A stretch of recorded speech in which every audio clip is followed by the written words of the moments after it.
in there? You can say it, yeah. It's in the hall. I'll go check.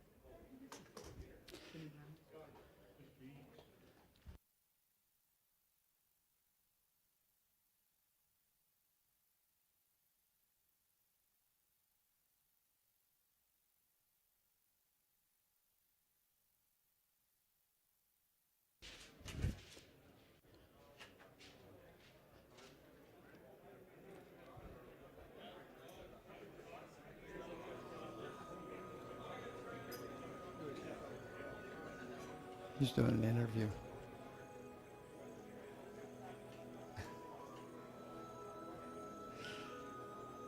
Good afternoon, ladies and gentlemen. We're getting started in 5 minutes on the next Builder's Challenge of exhaust fans. So particularly if you signed up to participate, please come in now and we'll get it set up to roll and we'll catch up some time here. 5 minutes.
The Builder's Challenge is about ready to start. Come on in, particularly if you're a participant. We need you to get set up. We're going to start in just a couple of minutes.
We're up? Okay. Welcome back. So if you're a participant, get into your booth. Hey, we're all set. Congratulations. That was a good start. Okay. It's always difficult to decide what to do because, before it was easy. We did a whole roof or we did a whole set of steps or something like that or installed a window. But now we're going to deal with ventilation. And we always hear about ventilation, the need for ventilation, for healthy housing and all of that. But I want to take you back on the technical side. What are we trying to accomplish when we ventilate? We want to take stale, moist air from inside the house, be it inside a clothes dryer, or be it in the bathroom, or be it any place. We want to take it and get it outside the house. Where does it get into trouble is when it gets halfway outside the house. It gets into the wall, it gets into the attic, but it doesn't get outside.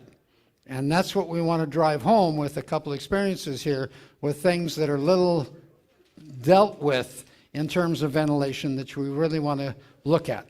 So just to start out, I wanted to give you a little quick lesson on tapes that's not very well known, is that you've almost all learned to know this red tape. You see it on the floor here, called contractor sheathing tape. And ever since it came in, before that, all we had was this wonderful stuff called duct tape. Okay, the duct tape is actually designed for the red-green show. Okay, that's its only use in life. You should never use it for anything else but taping your television up in front of red-green. Okay, because duct tape gets old in 6 months and falls off. It's useless junk except for a temporary patch someplace or a boxing of something.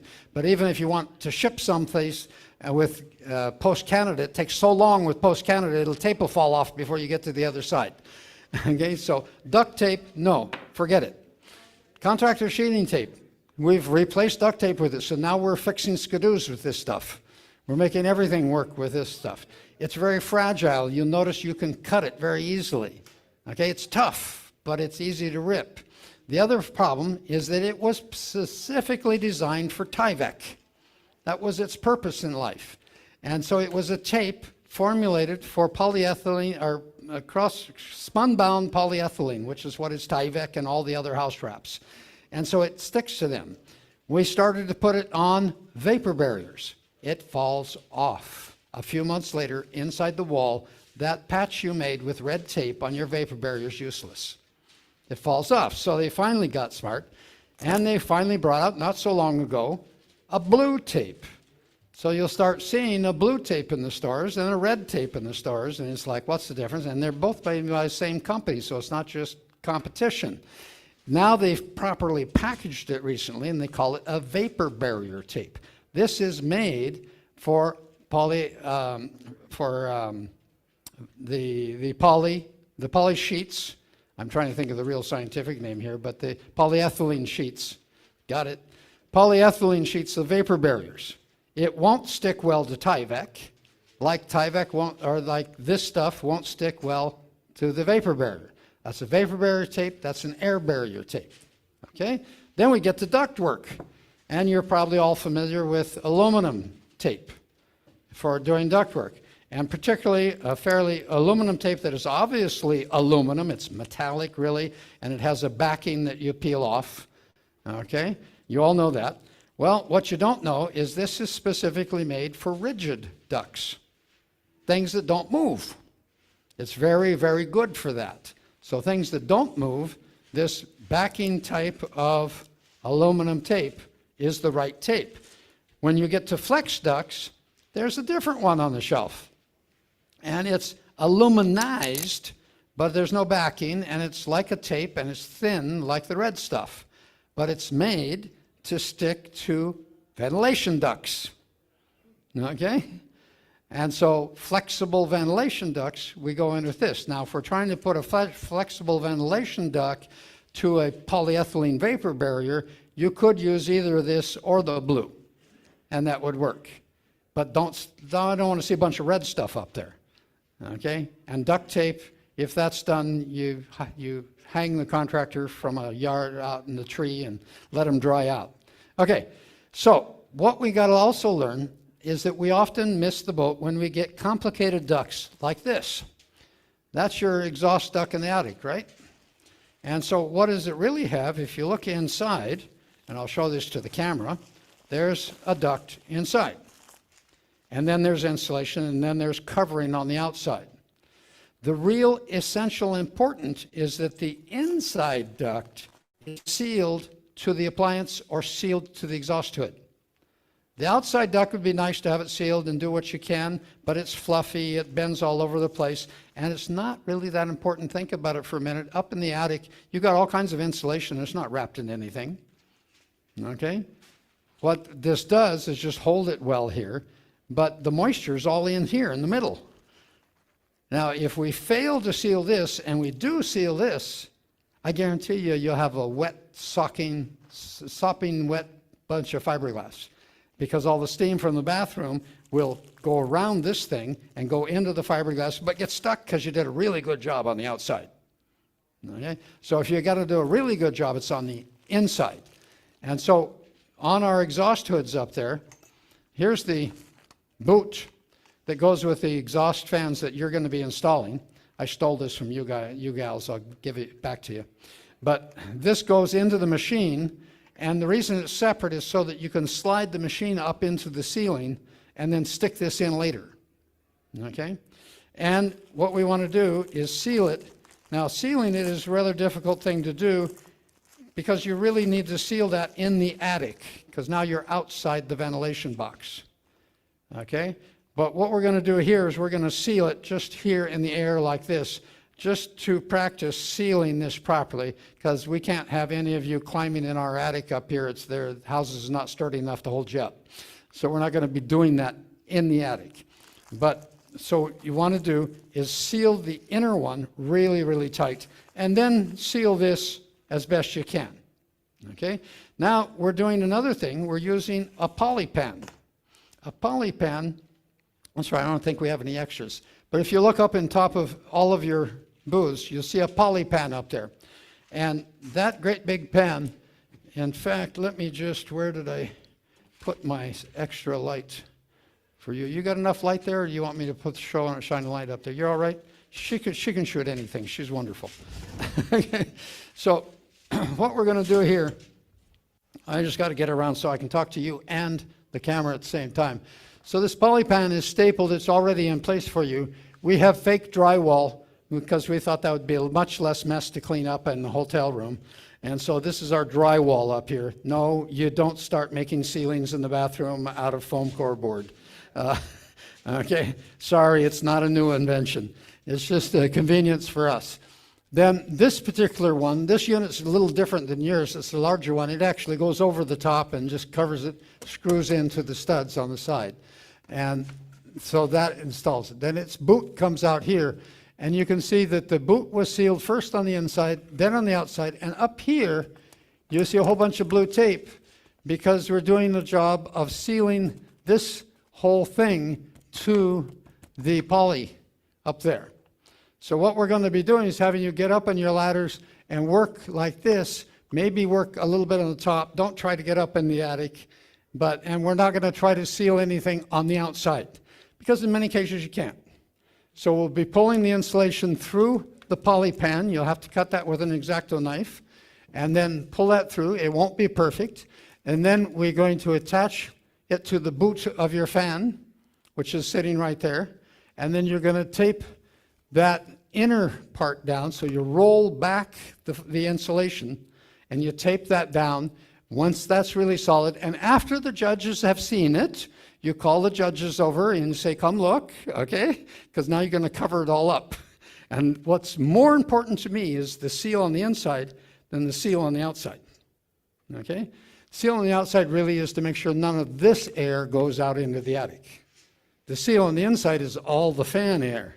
That's the one I really want to make sure is right, okay? Now, the one other thing we're going to do is you're going to attach another duct for the clothes dryer. And this is a real simple thing. You can throw that in at the last minute. Just want you to attach a duct here. Again, seal it down to the clothes dryer. But the reason we even put this in, we want to solve one problem that shows up all the time. The clothes dryer exhaust is very high on this wall. It would be easier to put it out right at the same level as the clothes dryer, right? And just run it through the wall down here. The problem is, it's under the snow. Okay, so you've got to think, clothes dryer goes out above normal snow levels, unless you do want to wait till spring for the laundry. Okay, that may be a long wait. So all we're going to do is pop on this onto there and tape it into place, bend it down as if it was going off to an imaginary clothes dryer. But I want to drive home this whole idea that you look at your house, you look at your experience with snow, and you decide where you're going to put this, more as a question of snow than as a question of where is the clothes dryer. Okay, it's probably in the area, and you don't want to snake this all over the house, but you get it pretty close there. There are wonderful gadgets that you can get, like this one, that is a clothes dryer connection that is actually set into the wall. So there are lots of things available if you want to do more discrete installations. The one in my house, it cost a fortune, but I bought it from Lee Valley Tools. It's a magnetic ring and another magnetic ring with duct going outside and duct going to the clothes dryer. When I pull my clothes dryer forward, the rings separate. When I bring them together, the rings find each other and lock. Totally behind the clothes dryer, and I'm not even there. Okay, and it locks every time. It's perfect. I checked it. We put cameras, we put GoPros down there and see if it works. So that's one connection up here. So your challenge job is to take your fan unit and let's see, this one, just pass me the bucket there.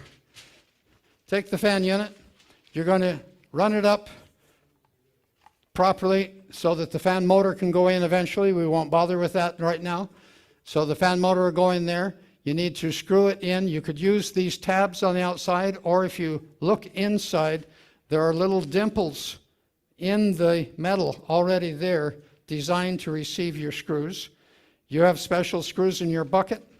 You have to change the head on the drill driver to a shorter head because otherwise you won't get it into the box. Okay, so that's all ready to go, and the guys will help you out. Keith and Andrew are running around to help you make sure everything goes in.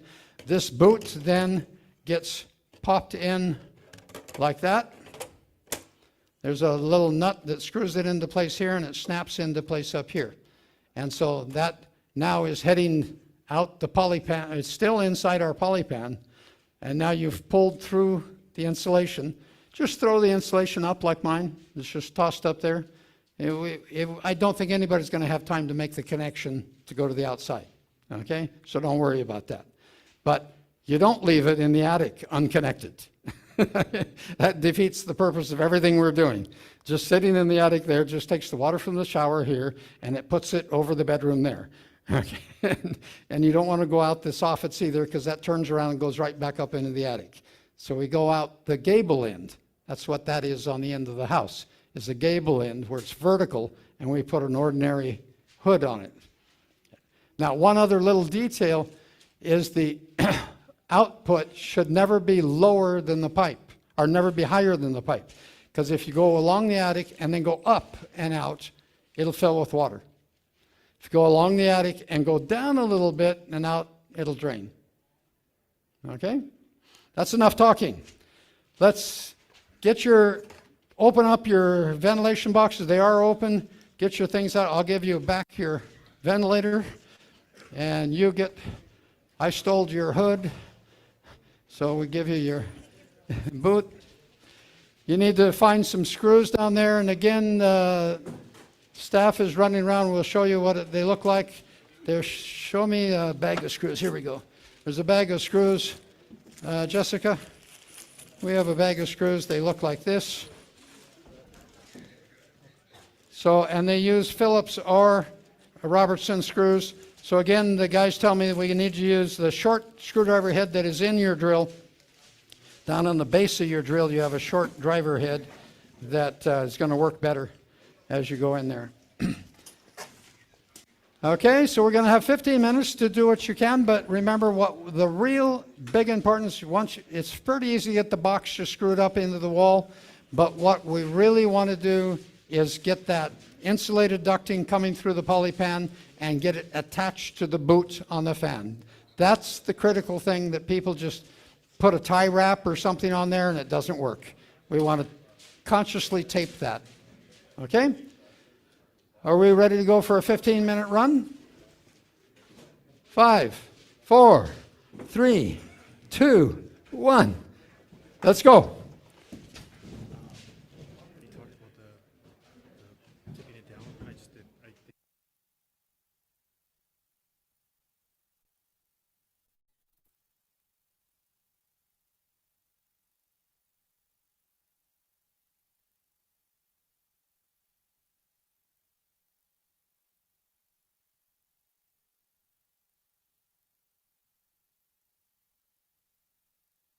Of the ladders.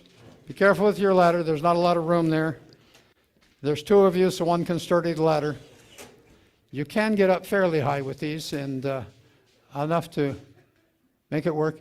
Theoretically, the boxes should be set down a ½ inch for the drywall, so ideally you'd bring them down enough to be flush with that, with our plastic drywall.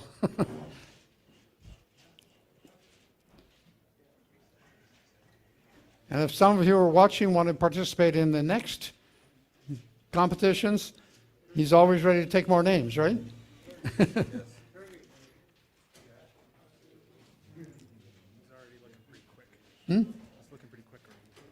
Yeah.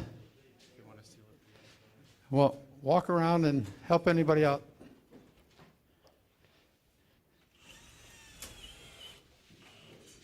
If you... That's teamwork. One puts the screw on, the other holds the driver.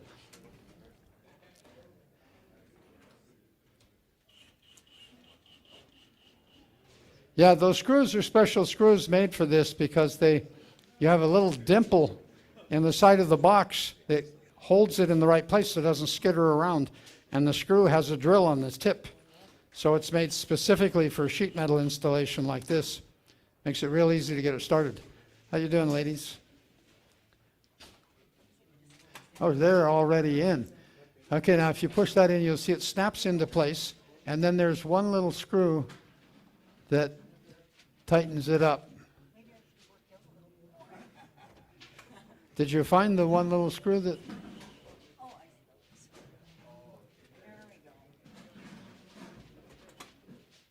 Yeah, but you're basically in the right thing. If you just push, it'll snap at one point because there's 2 tabs on my side.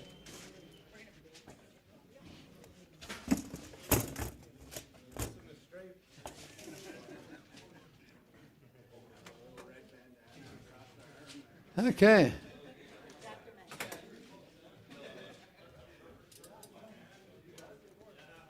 Watch out your fingers, yeah. My God, she's a seamstress. She's cheating. Perfect circle, freehand.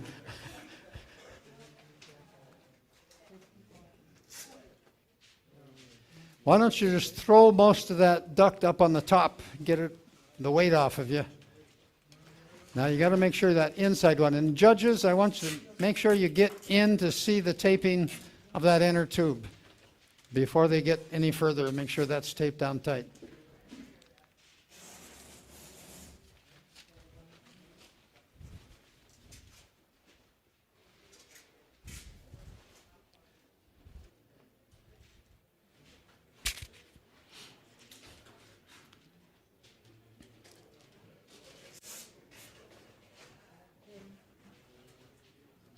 Now, while they're doing that, I'll profit to talk about a couple of other little things.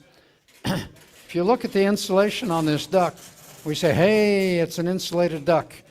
And it's about, what, a ½ inch of insulation, maybe an inch, if we're lucky. How much insulation do you have in your attic? You've got an awful lot of insulation. And if that's sitting exposed on top of all the insulation, it means all that moist air going out is only insulated for 1 inch, despite this incredible attic that you've got.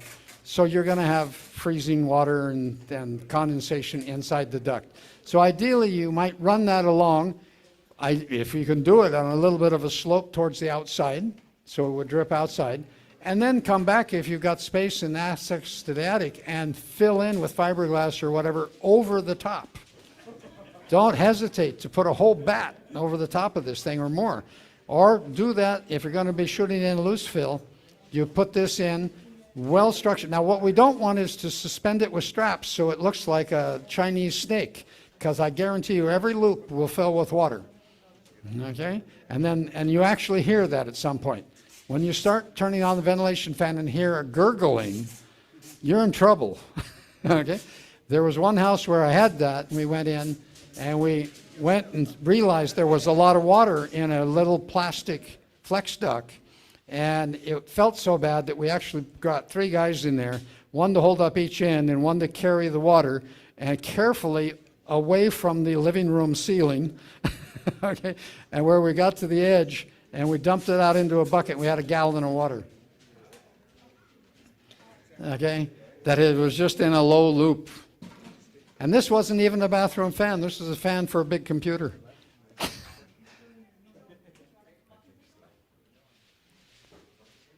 Hey, they're going gangbusters there.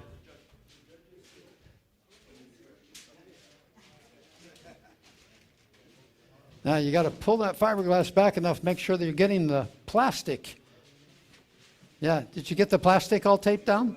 Taped on the inside? Yeah. Yeah. Yeah, okay, good. Yeah, and then you kind of try to roll it back because your tape's not going to stick to the fiberglass. So, yeah, and it just takes a lot of short pieces. Is what works best. I'm realizing that knowing how to sew clothes makes a difference. Oh, you don't know how to do that.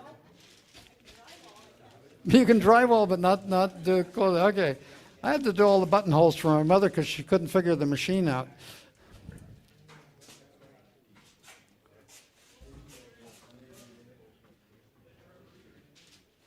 Eight minutes left, so we're doing good. So once you get that all done, then let's take care of the clothes dryer.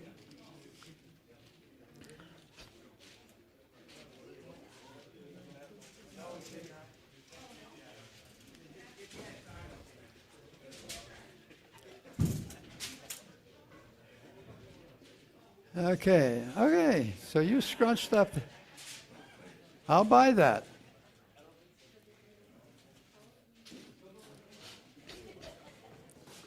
Now, he did a modification here, but I approve. Did you see his modification? You see his modification? He put the hub through the polypan.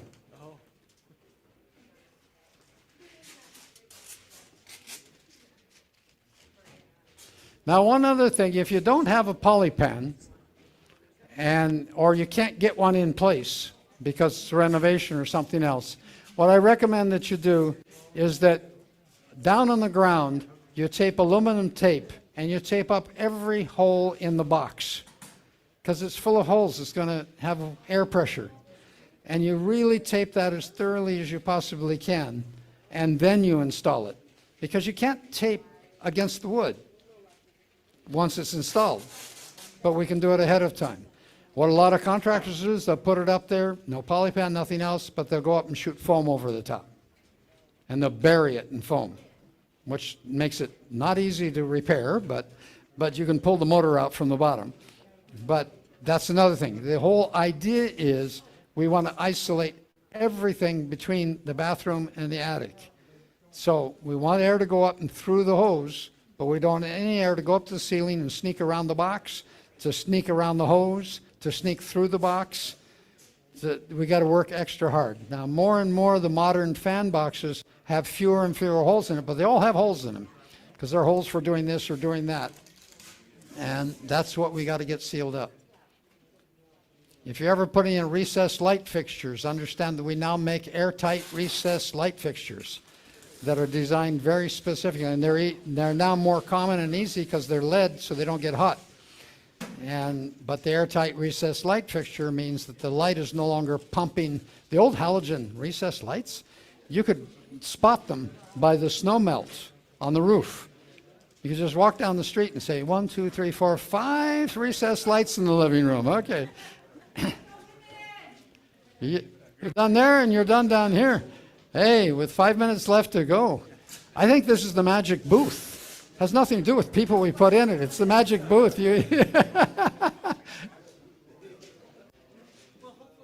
That even looks nice and neat.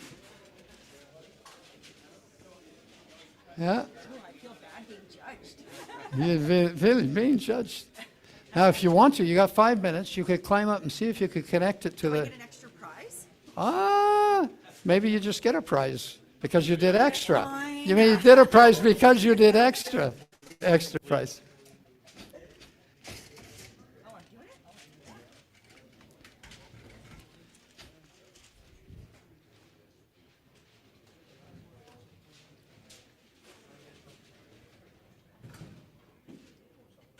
Can you get close enough there? That particular ladder also works as a lean-to if that's. Oh, no, you're going to do well. Oh, fantastic.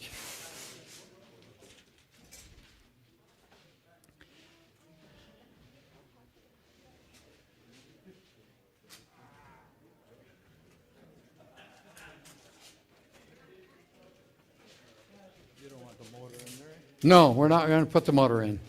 We have to cut something out, or we wouldn't get out of here today. Okay, so you're up there. Now you want to put on your dryer hood?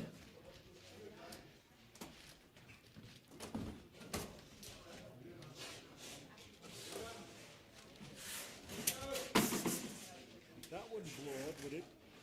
The belly pan, poly belly pan? No, because your pressure is coming right into the fan itself and going out. If there were lots of holes in the box, there are some holes in the box, so you might get a little bit of pressure, but you would have drywall over the ceiling. Now, one of the things that we often want to do, particularly if it doesn't have a polypan, is seal the edge of the box to the drywall. Because you've got a pretty big margin with the grill that goes on there. So you could take some of the red tape or the blue tape and actually tape it on the drywall neatly and then up in to catch the extra edge of the box to stop the air path along the top of the drywall. The polypan is theoretically sealed to the drywall. When the polypan goes in or the drywall goes up against a polypan, there'll be a seal there to make sure that that's airtight. That's the advantage of a polypan. And the polypans, sometimes you have total access to the attic, you can do it from the top. But they're really made like this to be stapled on early in the game. and then the vapor barrier would be brought over and sealed to that big flange. And then you've got it, there's no route for the air to get around. You always got to think that what I want to do is stop the air from, by pressure or by accident or whatever, from sneaking into the attic by a path. And you're right to think about pressure. Okay, is pressure going to pressurize that? A little bit, particularly if there's a blockage in your duct, because then the fan is pushing, trying to go someplace.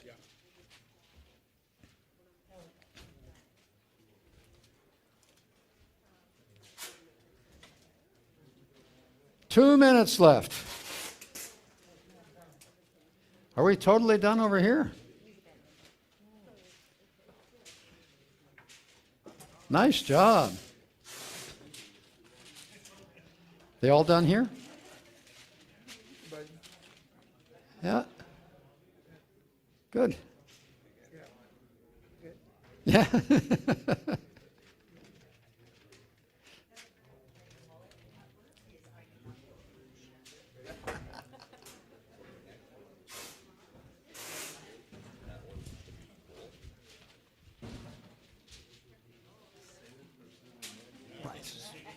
Prices.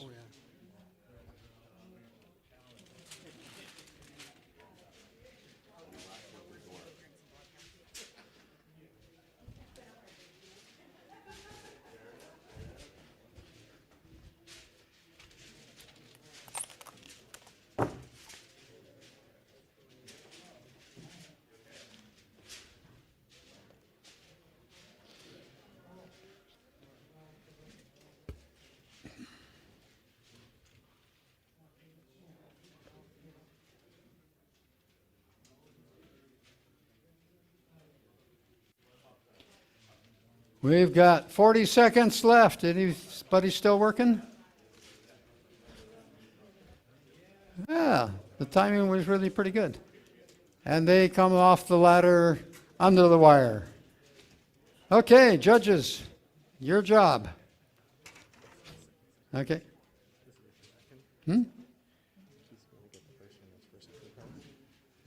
That. Ah, okay, good.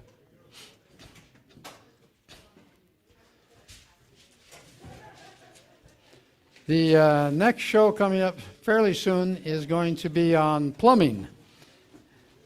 So we'll be dealing with some of the plumbing stuff.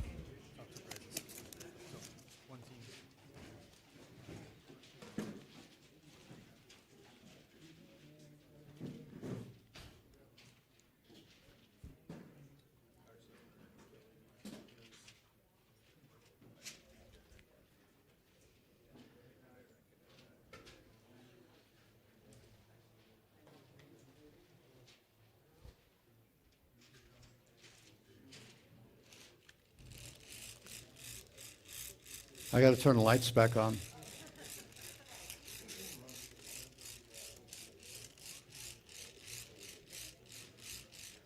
They actually make a newer model of this that doesn't have weights. You just have to crank it for 1 minute and it works for 4 hours, but it'll charge your cell phone too. 0, time's up. Everybody's done. The judges are working.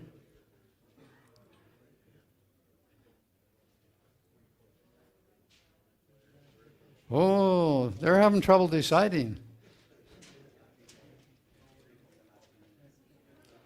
It's like one of those dance routines or something. They have to do a runoff of the top 2.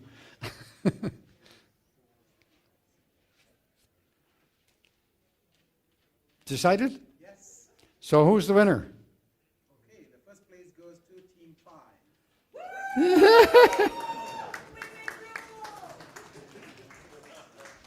And they get oscillating tools. Thank you. And the second team. And the second place goes to Team 4. 4 down on the end. Who's team 4 down there? You got to work by hand.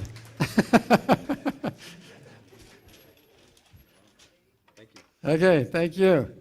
Okay, in a few minutes we'll be into plumbing as soon as we can get it set up. And if you're signed up, how are we doing for sign-ups? Do we have enough people? We need one more group. So we need 2 more people. So you can either stay here, go back and join the exhibitors and see what's going on there. We'll be backing up about, 15 minutes, I guess.